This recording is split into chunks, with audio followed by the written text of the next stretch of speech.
subscribe to James the Sheriff Dixon, you motherfuckers. This is Fun Times with the Sheriff, Season 2, Episode 9. I have my best friend here, Anthony Allen. You want to introduce yourself? Hey, Anthony. I've known James since around second grade. I've been on the podcast Multiple times. about 2 times now to debate about Captain America being better than... No, we're not getting into that tonight. We're talking one of mine, your favorite actors, Tom Hanks tonight. That's right. I do enjoy Tom Hanks. You know, we were talking before the show about movies we wanted to hit upon, and we kind of realized just how many movies he's been in that we all like. Mm-hmm. And we both watched this in high school. Is right when you look him up is Saving Private Ryan. That's right. It came out when we were, just being born, like in the mid '90s. Mm-hmm. It's obviously not appropriate for a 1-year-old to see. Not to remember, but Nope, not at all. It's pretty much about Tom Hanks being a young soldier going out to rescue another young soldier in Germany. that's right. During the D-Day invasions, 1944. I think the best scene has to be that opening scene. I think, yeah, the opening and the closing scene. And actually, now that I think, I don't want to make too many parallels, but the closing scene, it kind of reminds me of like the end to Marvel's Avengers Endgame, really old people reminiscing about. Well, I guess the opening scene, yeah, Like with Captain America. yeah, like reminiscing about battles and the sacrifices that were made. And When he things. started crying at the tombstone. Right. Mm-hmm. Obviously, like, that's for real, though, and Marvel's Endgame isn't for real. It's just, I thought this maybe an interesting parallel that maybe wasn't intended, but I drew it in my mind. Okay. This is another one of ours that we both like. We can all agree is Forrest Gump. Everybody, I want to say, has to see Forrest Gump at least once in their life. I like the soundtrack. It's got a lot of the nice songs from the 60s that my dad played for me, and I enjoy myself. And funnily enough, another story about not about war, but he is a veteran in the movie. And Mm-hmm. I like the autistic spectrum, being an autistic person myself. I like that. Tom Hanks plays it well, I want to say. Everyone talks about shrimp, and everyone likes Run, Forrest, Run. It's funny. Forrest, It's run. funny to see him play football like that. It really is funny as someone who played football. That's a funny scene where he's playing for Alabama. And then he tells the president that he has to pee. Yeah, life is like a box of chocolates. Everyone knows that. I do have a grief with that movie, though. I don't like Jenny. She comes to him whenever she wants to. She leaves him. I just don't like her in that movie. Gotta watch out for those types. You mean those hippie types? You know what I'm talking about, right? Like, she only comes to him like either when he's at his worst or is at his best. You know what I mean? Yeah, I mean, she's not consistent. She's not constant. Mm-hmm.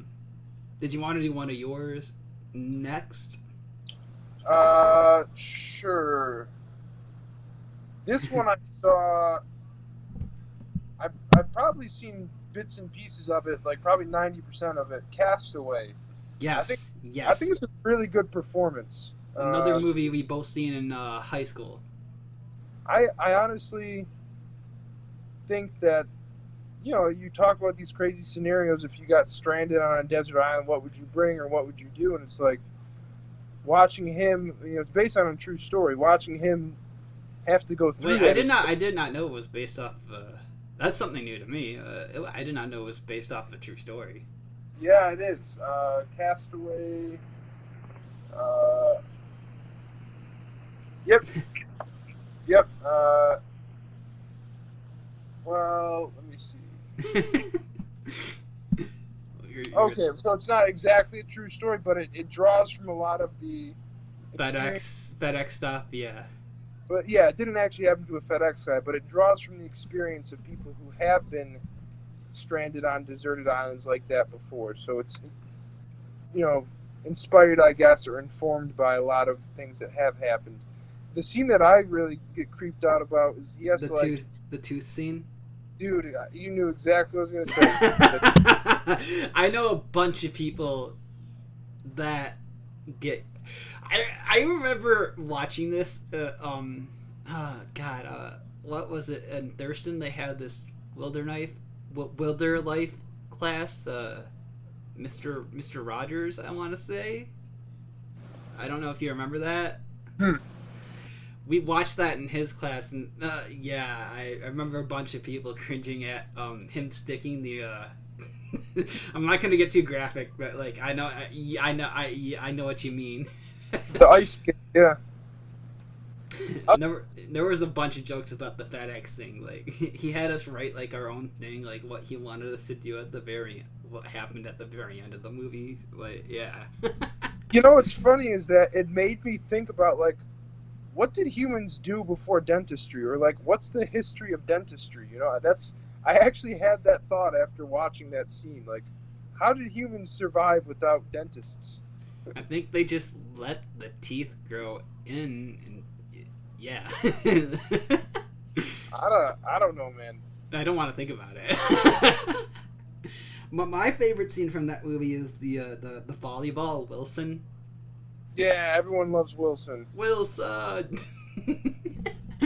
Wasn't there like a limited time in like stores where they actually sold like a volleyball with the bloody handprint of Wilson? If you remember. I wouldn't be surprised. I had a friend in college who one year he dressed up as Tom Hanks in Castaway for Halloween, and he had a Wilson volleyball with the fake blood on it. Well, you could easily paint that on a volleyball, but I'm saying like I've seen like pictures of back when the movie came out of actual volleyball, like oh, I mean, from like yeah, like actual like from the movie, like you know what I'm talking about, like I don't know what the word is, merchandise. Yes, merchandise for the movie of Wilson. I believe it. Yeah, that's my favorite scene, is the Wilson scene. And back to the teacher classes, I wrote down he reunites with Wilson. What I don't like at the end is like he goes back. He leaves the wife.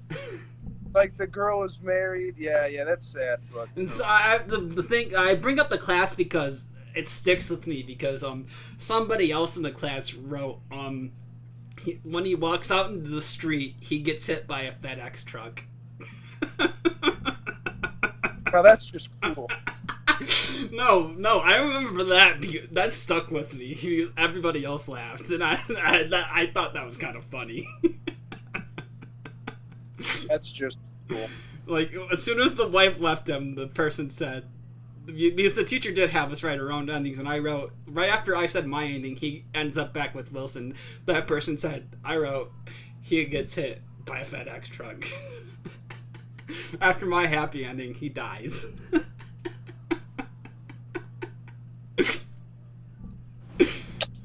How about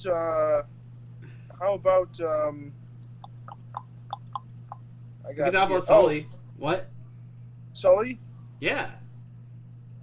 Okay. Which is based off of the true story, where the pilot that crashed into a group of, what was it, flying geese or birds? Yeah. Yeah, Tom Hanks is. I've seen every single one of these movies pretty much. He crashes into a group of flying geese and has to land on the Hudson. I want to say Tom Hanks, along with the stewardesses part of this movie, were great. Yeah, and It's actually directed by Clint Eastwood. Oh, I did not know that. Clint Yeah, Eastwood? Yeah. He's like Right. old.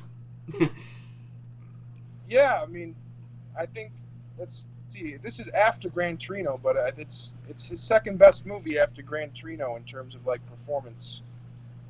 That's interesting. I did not know it was directed by Clint Eastwood, but yeah, that's all. That's the only reason I watched it because I like actual history event movies, and I saw it was Tom Hanks, and like Tom Hanks is only in good movies, and I'm like, I'll watch it. Do you have any more to add to that before I go to mine? All right, we're back. So we were just talking about Terminal, not Terminal. Sully. Sully. Yep. We were about to switch movies. Did you have any last things to say about Sully? I don't like flying. All right. So because we both agreed on Sully, I was gonna say something about a movie that you said you haven't seen, which is Yes. Terminal. Yeah, tell me about it. Terminal is about a guy who is from a war-torn country, which is Tom Hanks, and he gets trapped at a terminal. The country he's from, the president gets overthrown, so he can't come to the United States, and he can't go back to his country, so he's stuck at the airport, the national airport in New York. Okay, so he's stuck, and like the movie is about how he gets unstuck. Pretty much. He has to live at the airport. I'm gonna be honest with you. Like, if it's like the Detroit airport, that'd be a pretty cool place to live. Like, It's on Netflix right now. I watched it like 2 weeks ago. how does he get food? I guess that's kind of one concern. They give him food vouchers. Means they can't technically arrest him because he's not illegal, so they have to let him live there. Okay, I'm kind of gonna look this up on the internet right now briefly because it sounds. So is it like a comedy? Like, what is it? It's a romantic comedy. Okay, so it's a rom com. Yeah. I was up late one night. I was like, I want to see what's on Netflix, and Tom Hanks movies came up because I like Tom Hanks. And yeah, he plays a foreign person, and yeah, it's like a 2.5 hour movie. And I got off work at 3 in the morning, and this got done by like 7 o'clock in the morning because I had my house chores to do. So I was like, yeah, it was okay. Okay. Wow. That's. I think you'd like it. Yeah, I think you'd like it. I do think I'd like it because like it's such a weird story, but it sounds kind of funny. Yeah. It's not like violent or anything. Like Tom Hanks doesn't speak a lick of English, but he, like I said, like he just does it so well that the story gets through. Yeah, I actually kind of want to watch this. This sounds funny as heck. Yeah. There was another one that. Did you have anything to add on to that or no? That's all I had to say. That's the one I wanted to put out because all the other ones you have both seen. Oh, that's just the only thing I have to say is that it looks like John Williams is the composer for the soundtrack. So. Oh, I did not know John Williams was a composer of that. But the guy from not Civil War, but Captain America 2, he plays the the guy with the glasses, the evil guy. He plays one of the CIA bodyguards. Okay. Huh. All right. I'll do one that you haven't seen. When He Met Sally. Okay, let's do that. All right. I've heard. People have told me I should watch that. So, as I understand, in the 1990s, Tom Hanks did a lot of these rom-coms. Like Yeah. That was from the 90s too. That one I just mentioned. Yeah. You've Got Mail, Sleepless in Seattle, and then When Harry Met Sally. These are like 3 rom-coms, all by the same woman writer or producer. But I was in college my sophomore, junior year, and I had a friend, Megan. She really liked these rom-coms, and she's she's gonna be upset that I don't remember the name of the woman who wrote them or directed. Harry Met Sally. Yeah, I should look it up. I'll look it up for you. You keep talking. Anyways, I was kind of skeptical about watching it because it's supposed to be like a Meg Ryan. It's a Meg Ryan film. When Harry Met Sally, director is Rob Reiner. But it's written by Meg Ryan. Okay. In any event, I was really skeptical because, like, I don't know, like, rom-coms aren't my thing. But they weren't my thing either. And now I'm 20 and I'm watching them, so. I watched it once and I was like, that was a really good movie. I mean, it's not sappy. It's not super inappropriate. There's some stuff that's kind of inappropriate, but it's not sappy. It's not super inappropriate. It's a nice picture of like the '90s, like the way the clothes people are wearing, the issues that they talk about, and yeah, it has a satisfying ending. It is nice to see them find love and realize that they love each other. And so I watched that one time, and then 1 year later, I liked it enough that I watched it again. So I've seen it twice. I think Tom Hanks does a good job of being like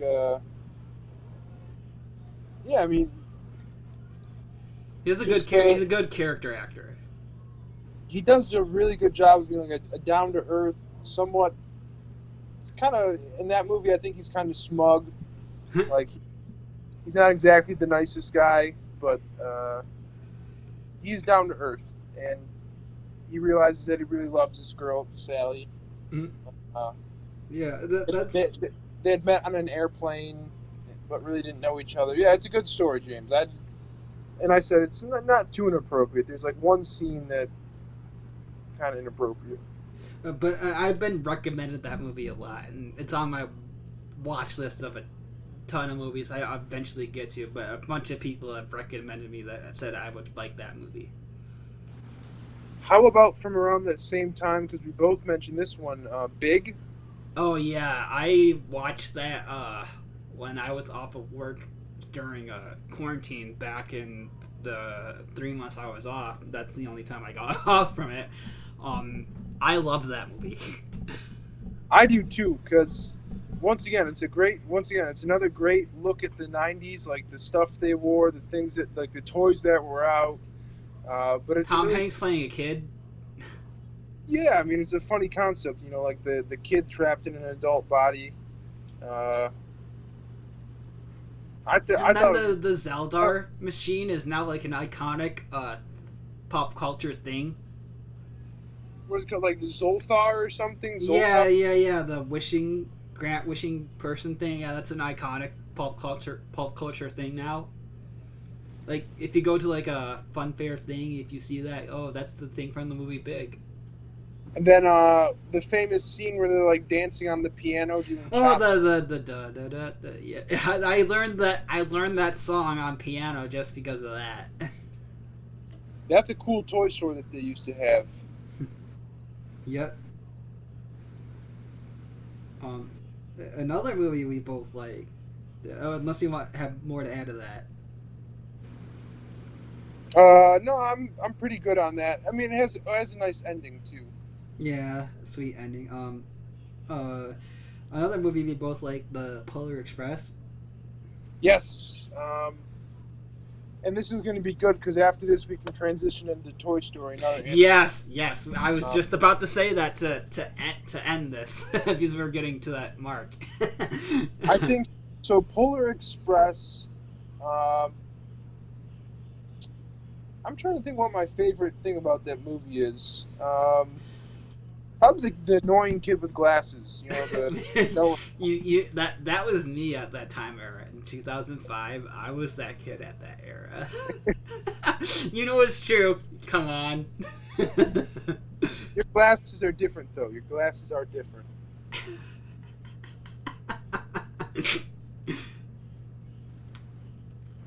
Didn't Tom Hanks voice like 4 or 5 different characters in that movie, though? Well, for sure the conductor, but which other ones do you know? I think he played the hobo and like the waiters or something. I'm gonna look it up while you say stuff. Um, like I'm gonna say stuff. I remember seeing this, like I said, in that giant overdome theater when it Yep. first came. I think you were there, weren't you? Yep. Yeah, like a bunch of us as friends went and saw it.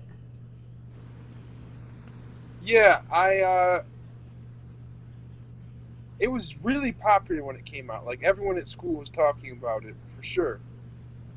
Um, and then I'm want to say I don't know who did the animation, like what studio, but I really actually liked that style of animation, and I'd like to see more animated movies come out from that studio. Or I'd just like to know what studio did it so I could see more of their work because I thought it was really did a really good job of like expressing emotion, and I like the color palette. Like it was a nice color palette. And I'm not typically a fan of animation, so it's high praise for me. I like the story about the bell and the that stuck with me as a kid. If you ring the bell, you could hear when you grew up you could lose seeing Santa. That stuck with me as a kid. Yeah, I'm looking up the production Castle Rock Entertainment. I was looking up who Tom Hanks played. He played the main character. He played the hobo on the train, and he played the conductor. Okay. You remember the hobo when the kid went on top of the roof and he got Yeah, scared by yeah. him? Yeah. Mm-hmm. No, there was a lot, and that was a huge movie. And there's Yeah, I know every one of our. I think every one of our friends saw it at the time. Oh yeah, I'm looking at the awards. Didn't win that many awards. I but, think this is one of those movies where like you had to have seen it at the time. I think it was a big part of us growing up. Yeah. And then you show your kid. Then us now as adults, you show your kids if you have kids. So it's the number 3 highest grossing Christmas movie of all time. Holy, what's the other two? Home Alone and How the Grinch Stole Christmas. Which one? The animated one or Carrie, the live action? Yeah, the live action one. Yeah, I kind of knew that. Live action's the best one. I hate Jim Carrey. I hate Jim Carrey. We cannot. I'm gonna have to do a Jim Carrey podcast with you. Now that you say that. No. I did a Robert Downey Jr. podcast with you. Now that you say you hate Jim Carrey, I hate Jim Carrey too. I'm gonna have to do that with you. Oh, you don't like Jim Carrey either? No, he did that. Did he not do Sonic the Hedgehog? Dude, I don't even know. I'm just so tired of him. All right. This has to be one of the longer podcasts of this. We're past the 15-minute, 20-minute mark, but we still have to. But we still have to talk Toy Story. I don't care. We still have to talk Toy Story. Toy Story defined my childhood. Toy Story was like, I don't care. You don't have to rush it. We can go over. This is my podcast. We can go over. All right. Let me be clear. I want to talk about Toy Story because let's talk about Toy Story. It came out in 1991, right? Mm-hmm. So we weren't born yet, and then like the second one came out in 1999, which obviously we were born, but kind of too early to remember. Yeah, too early. Yeah, but we were shown it. Yeah, later. Yeah. The third one came out, I think, when we were right when we were in high school, but we didn't want to see it because we would have considered it kids' movies. Oh no, dude! I totally wanted to see it. That's a lie. I totally wanted to see it. I didn't want to see it. Well, I was in the majority of 13 to 14-year-olds. I was like, nope, that's a kid's movie. I don't want to see it. I didn't see it until I got out of high school, and I was like, oh, this is actually a pretty decent movie.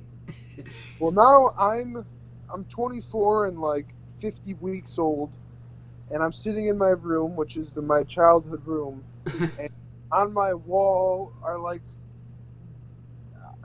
just because it's been there since I've been a kid, like There's Buzz Lightyears and Sheriff Woody's. Like, I'm in my same high school room, right? You know that, right? So I'm turning 25 in the next week. You know that, right? I'm in that right. same, but I have Walking Dead all over my wall, and that's ending in a year. I mean, I dressed up as Sheriff Woody as a kid. I had all. Remember, I dress as Woody every day. That's what they called me in high school because of the Walking Dead hat. You can get that. You can get that, can't you? Yeah. Right. I was never called. I was never called my. I'm gonna story time. In Stony Creek, when I moved to Stony Creek, they did not call me Sheriff at first. They called me Woody because I wore Daryl's vest and I had the badge on, and I had the hat that you know because I wore it in Thurston. They called me Woody because they all thought I looked like Woody from Toy Story. I mean, I believe it because the hat, it does look like a Sheriff Woody hat.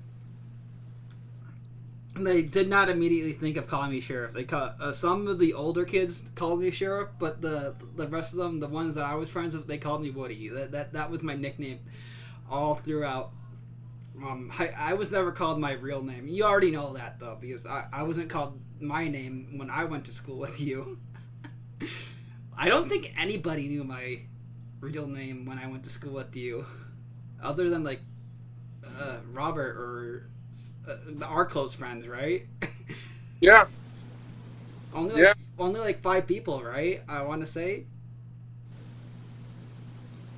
Pardon me? I said I want to say only like 5 people only knew my real name in high school, right? Like Robert and like 5 others. I'm not gonna say on here for obvious reasons. I'd say more than 5. James, you were relatively popular at Thurston. People. I know everybody knew my name. Everyone knew your name, yeah. But I also like about Toy Story that the sequels were actually really good too. I mean, the second movie I enjoyed a lot. Oh, you're talking about your favorites. I haven't said mine yet. I want to say mine because I only said that I didn't get into it when I was in high school. My favorite, I have to say, I want to say it was for the original one. It's tied between the second and third one because the second one is so sad because about Jesse's story getting abandoned. Yeah, that scene where it's like the sad song of her, like that hurts. And then I met her at Disneyland, and I remember hugging her as a kid, hugging the person dressed as her. This is getting into memories now. Yeah. Yeah, I remember. I think mine is. Yeah, and let me finish. I remember getting to Disney one time and like hugging the person saying, "You're my favorite character," and I'm like all blushing or whatever. And I know that's not really blushing, but you know what? They do the phrase for blushing. Right. Oh, go ahead. I haven't seen the fourth one though. I'll admit I. Oh no, the fourth one's actually really, really good. Like, without spoiling, like it has a Woody's and Bo Peep's storyline kind of continues in that one without spoiling it. Okay, and then I cried during the third one. The third one, I was gonna say without spoiling it. I like the second one. The third one's really good. I had trouble saying the third one and the fourth one, like it was a tie because the fourth one dealt with like really adult issues. Because Andy was not in the fourth one at all. It had to deal with them being like thrown away and not being like, yeah. Okay. For me, I'd probably go. My favorite would be 2, 1, and then 3. Mine, yeah, 2, 3, and 4. Okay. You can, if you have Disney Plus, or at some point, I can, because I have Disney Plus, we can watch it together. Yeah, the fourth one I definitely do. All right. Well, I do think this is definitely our longest podcast, as we're reaching that 20-minute mark right here. Hey, I mean, I'm sorry that we had to. I mean, the audience doesn't know, but I'm sorry I had to step away for a minute in the middle there, James. They don't need to know that. That's you. Well, I think so. I guess maybe last question. I'm gonna hijack the podcast here. Do it. You do you. Of the actors we've talked about, where does Tom Hanks rank for you in terms of favorite actor? Below Robert Downey Jr. Below Robert Downey Jr. That is a bad choice. No, it's not, because Robert Downey Jr.'s what do you call it? Agent had to hunt him down with a Okay. as Rick and Morty's as Rick from Rick and Morty said, Robert Downey Jr. agent had to hunt him down with a butterfly net and drag him to the studio. Okay. I know you've seen Rick. I know you're caught up on Rick and Morty. We've also talked about Christian Bale and Matthew McConaughey. Where does Tom Hanks relate into them? What? We've also talked about Christian Bale and Matthew McConaughey. Where does Tom Hanks rank in comparison to them? Oh, Matthew McConaughey is above Tom Hanks. I love Matthew McConaughey in that time travel movie that he did with Christian Bale. Right. I'm down for a good time travel movie. Interstellar. Yes, that was I loved that podcast we did. That was a great podcast. All right. I mean, I'm going to be honest. I would put the order as Matthew McConaughey, Tom Hanks, Robert Downey Jr. No. Did we do Leonardo DiCaprio? We didn't. We were going to plan on doing that, but I think we did, Leonardo, because we talked about Revenant. I think we did. Okay, we did. Okay, never mind. Okay, so we did that in season 1. Remember? We've been doing this for like two going on 3 years now. My bad, James. I lose track of the time. No, but I have this podcast keeping track of time for us. That's right. One day we'll have to rank our favorite actors and why Will Ferrell is my No, I'm joking. Will Ferrell's all right. So we have to end this. So do you have anything to say to the viewers listening to this? God bless. Jesus loves you. I love you. James loves you. Have a good. All right. So yeah, we're gonna end there. Bye, everyone. Bye, everyone. Peace. Right. I just want to shout out an amazing channel, James the Sheriff Dixon. Oh, he's such a great guy, and he is super cool for coming to the show. I'm glad I got to meet him in person, and you should subscribe.